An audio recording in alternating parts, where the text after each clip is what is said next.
Before the story begins, I need to warn you, what you're about to hear is based on real events. It didn't happen far away in some abandoned forest, or in a haunted house people whisper about. It happened in a normal place, a place you probably walked through yourself without noticing anything.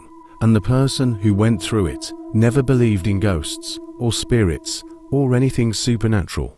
Until one night, something happened that changed everything. So sit back, turn your lights down, and listen carefully, because the details of this story, they matter, every single one.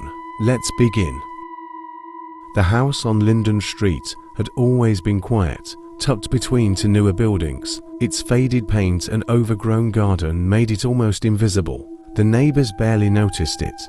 Inside, the windows were streaked with years of rain and fog. The wooden floors creaked softly, even when no one walked on them. It seemed ordinary, or at least, that's what the family thought when they moved in on a crisp autumn afternoon. The parents, Anna and Marcus, carried boxes slowly. Their children ran ahead, laughing quietly. The house smelled faintly of wood polish and dust. Nothing seemed wrong, yet, as they moved from room to room, a subtle chill lingered in certain corners. One corner of the hallway was colder than the rest, though the sun still shone through the windows.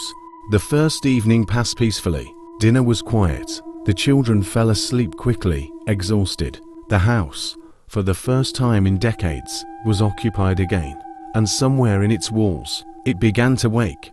The next morning, Anna noticed a door slightly ajar, one she was certain she had closed. Marcus dismissed it. Old houses do that, he said. Yet, when he checked, the door resisted. He could hear a faint scratching sound from inside the empty room. Throughout the day, small things accumulated. A glass of water moved slightly. The children spoke to someone invisible. Laughter and whispers they insisted were friends from the old house. Anna felt watched. Even when alone, a prickling sensation crawling along her skin. The neighbor spoke of the previous occupants, a family that vanished decades ago. No one knew why. And Anna, for the first time, wondered, what had they left behind? As evening fell, shadows lengthened across the walls. The children played quietly, yet Anna glimpsed movement behind the frosted glass of the front window. Silhouette that vanished when she looked directly. She felt dread creeping along her spine. Marcus was in the basement, fixing a pipe. The house seemed to breathe around her, slow and heavy, aware of her presence. That night, as they prepared for bed, Anna heard footsteps outside their bedroom. Marcus laughed nervously. The children cried quietly, saying a man in old clothes had been standing at the end of the hallway, watching them. No one else was in the house. No one. Yet the feeling of being watched persisted. Over the next hours, the house seemed to awaken further. Doors creaked open on their own. The fireplace sparked briefly, though no wood had been placed. Anna discovered old photographs behind the staircase, faded, yellowed, of people she did not know, their eyes seeming to follow her. The children began drawing strange symbols, circles, lines, patterns they insisted the house had taught them. Marcus laughed nervously, but Anna's unease grew. Cold spots formed unpredictably. Sometimes murmurs were heard, low, indistinct, almost like someone speaking through fogged glass.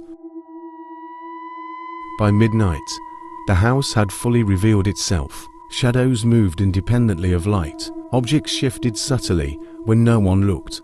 Whispers became coherent. Leave, or stay, forever. The family tried to sleep.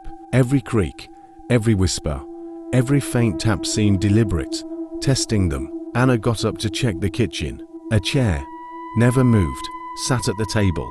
On it, a single note in shaky old handwriting. Do not ignore us.